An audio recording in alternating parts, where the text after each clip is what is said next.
Estimados estudiantes de la institución educativa Pedro Nolasco en Chimbote, correspondiente al tercer año de educación secundaria, les habla el profesor Luis Urbina Jara, a cargo de la asignatura de Historia del Perú.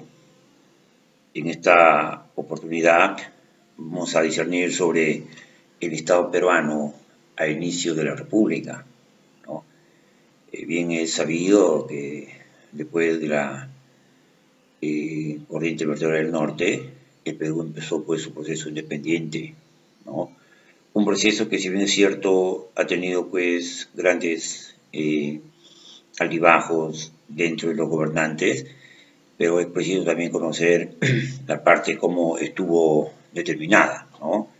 Y ello nos conlleva a ver lo que es la situación territorial, ¿no?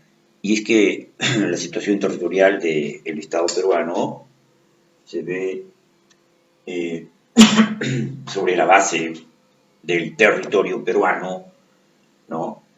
Del virreinato hasta 1810. Y para ello había dos principios importantes, ¿no? El principio de la uti possidetis y el principio de la libre determinación de los pueblos. ¿Qué nos dice el principio de la uti possidetis? ¿No? Estos son principios jurídicos, ¿no? Que norman para la creación de los pueblos nacientes, ¿no? A través de la emancipación, ¿no? El principio de la uti possidetis establecía que las naciones recién independizadas poseerían los territorios que habían poseído, ¿no? En la colonia o el virreinato hasta 1810, ¿no? Y en el caso del Perú, le correspondían las 8 intendencias, ¿no? La intendencia de Trujillo, la intendencia de Huancavelica, la intendencia de Arequipa, la intendencia de Puno, la intendencia de Lima, la intendencia de Tarma, la intendencia de Huamanga y la intendencia de Cusco. Y asimismo también la comandancia general de Maynas, ¿no? Este principio de la uti possidetis es un principio que aplicaba el pretor romano, ¿no? Uti possidetis, uta possideatis, ¿no? Que significaba como poseéis, así poseáis, ¿no? Entonces, en mención a ello, ¿no? Los límites del Perú, pues, eran pues por el norte y por el noroeste con la Gran Colombia, que era un estado federal constituido por Bolívar, ¿no? Por el este era con Brasil, que era una monarquía independiente, y por el sur era este y el sur con Bolivia, ¿no? Y en aquella época el Perú no tenía ningún límite, ¿no? Con, con Chile, ¿no? Bien, ¿y cuál era el otro límite jurídico por la situación territorial, ¿no? Estaba el principio de la libre determinación de los pueblos. Este principio de la libre determinación de los pueblos permitió a los pueblos, ¿no? Decidir a qué país querían sus provincias pertenecer, ¿no? Y este principio de la libre determinación de los pueblos modificó las fronteras de muchos países, ¿no? ¿Y por qué modificó las fronteras de muchos países? Porque, pues, por ejemplo, en el caso nuestro, ¿no? En el caso del Perú, el Perú tuvo que perder la provincia de Guayaquil, porque sus pobladores decidieron pertenecer a la Gran Colombia en 1821. Pero un caso inverso ocurrió con la provincia de Jaén, a la cual para 1810 estaba dentro del virreinato de Nueva Granada, ¿no? Sin embargo, al producirse la independencia americana, sus pobladores optaron por incorporar Jaén al territorio de la República del Perú y separarse de la Gran Colombia, ¿no? Entonces, es importante recalcar que el Perú hacia 1827 únicamente limitaba con los países de la Gran Colombia, el Imperio de Brasil y la reciente creada Bolivia, ¿no? Bien, visto esto, pasamos a ver cómo era la situación económica, ¿no? La situación política y la situación social, ¿no? Del Perú. Bien, eh, la situación económica. Ustedes saben, ¿no? Que toda guerra deja unas secuencias, ¿no? Devastadoras para los pueblos que están en ella, ¿no? Y peor aún si todavía son repúblicas nacientes, ¿no? Porque no tienen una estructura establecida, ¿no? Y en este sentido, en el Perú, ¿no? La situación económica fue bastante precaria, ¿no? La guerra por la independencia arruinó, ¿no? La guerra por la independencia arruinó las principales actividades económicas, ¿no? ¿Y cuáles eran esas principales actividades económicas del Perú? Era pues la agricultura, ¿no? Y la minería. Esto de alguna u otra manera, el mercado interno era muy pequeño, ¿no? Para que pudiera florecer el comercio, pero la inversión de capitales extranjeros fue bastante limitada, ¿no? Eh, pues había una inestabilidad política. Y esto lo convertía al Perú en un lugar o un país poco atractivo, inclusive, ¿no? Para los más temerarios inversionistas, porque todos cuidan, pues, ¿no? Su dinero, ¿no? Entonces, el joven Estado republicano obtuvo como ingresos, pues, el cobro de la contribución personal indígena, ¿no? Y el cobro de los impuestos por aduanas, que eran los únicos que había, ¿no? Bien.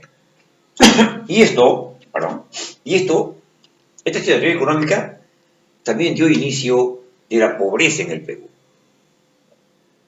Porque las guerras por la independencia diezmó la población, ¿no? Muchos muertos. Entonces la población, pues, decayó bastante, ¿no?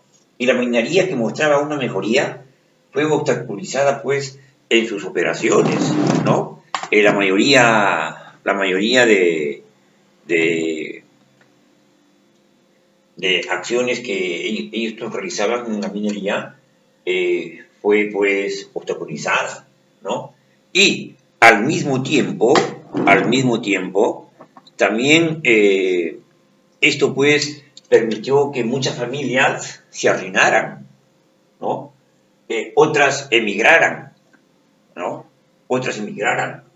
Y el pueblo sufrió las consecuencias de las continuas guerras, viviendo en tal pobreza y en tan extensa desolación, ¿no? La descapitalización que existió en Lima entre 1700 y 1800 era de un capital de millones de dólares, ¿no? Había pues en Lima hacia 1700 y 1800 un capital de 15 millones de dólares. Y miren, para 1820 eh, ese capital era inferior, ¿no? A un millón, era inferior a un millón de soles, un millón de dólares, perdón. Entonces, ¿no? Eso había propiciado, pues, ¿cuál? La guerra, ¿no? La guerra. Las familias se arruinaron, ¿no? Y la pobreza en el Perú era tal, pues, que la población, ¿no? El pueblo es el que sufre las consecuencias de esas acciones de la guerra, ¿no? ¿Y cuál era la situación política en el Perú? ¿No?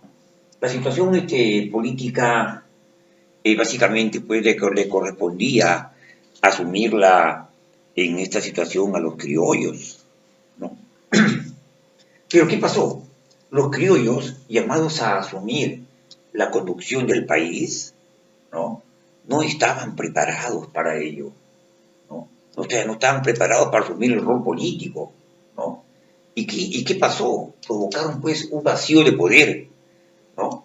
Y este vacío de poder fue asumido por los militares, que habían participado pues en la guerra por la independencia, surgiendo de esta manera, ¿no? El primer militarismo en el Perú, ¿no? Y lamentablemente, ¿no? Lamentablemente, los criollos en ese término no estaban preparados para asumir la responsabilidad política del país, ¿no? ¿Y por qué?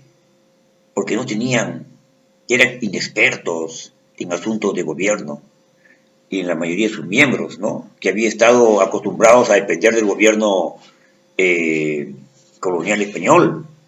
Asimismo, nuestras élites criollas estaban muy desprestigiadas ante la población debido a su posición fidelista durante el proceso de la independencia, ¿no?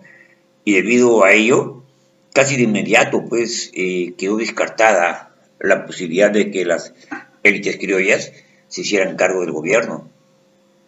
Y ahí empiezan, pues, a participar los llamados, pues, militares. Y surge ahí el primer militarismo en el Perú. Y este primer militarismo dio el inicio a una marcada inestabilidad política. Y esa inestabilidad política se vio reflejada, pues, en las continuas guerras civiles, golpes de estados que protagonizaron los principales caudillos militares de aquella época, ¿no? Y eso, pues, hizo mucho daño al país.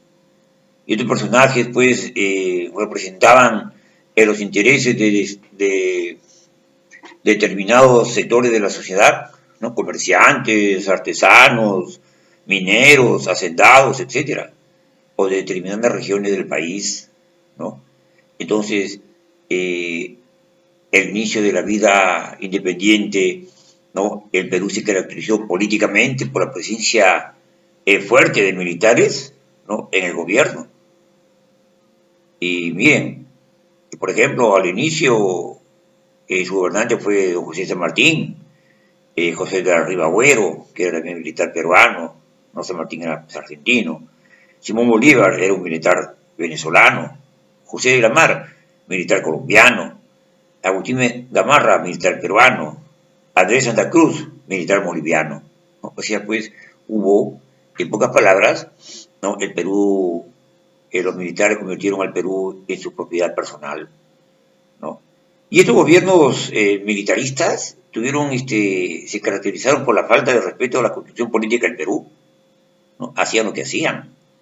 Ahí también se dieron, pues, con constantes golpes de estados entre ellos, ¿no?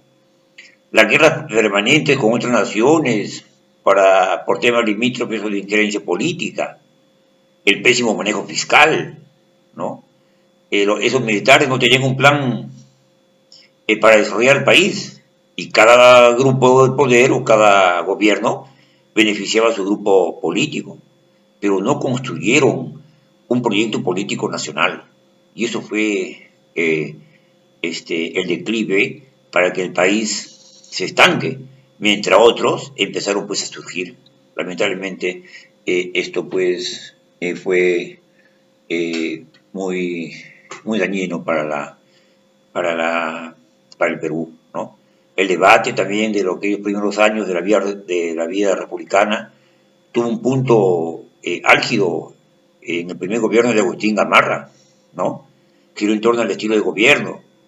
Para los liberales el Congreso debía ser el primer poder del Estado y por lo tanto debía tener mayores atribuciones, ¿no? Y más poder que el Poder Ejecutivo, en el cual estaban, pues, estaba la mafia del presidente de la República, ¿no? Pero para los conservadores el planteamiento liberal estaba equivocado y debía ser el presidente de la República que tuviese más poder que el Congreso, ¿no?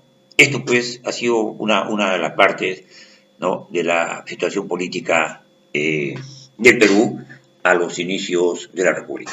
Bien, jóvenes, vamos a hacer una pequeña pausa y volvemos con la parte final de el Perú a los inicios de la República. Ya regresamos.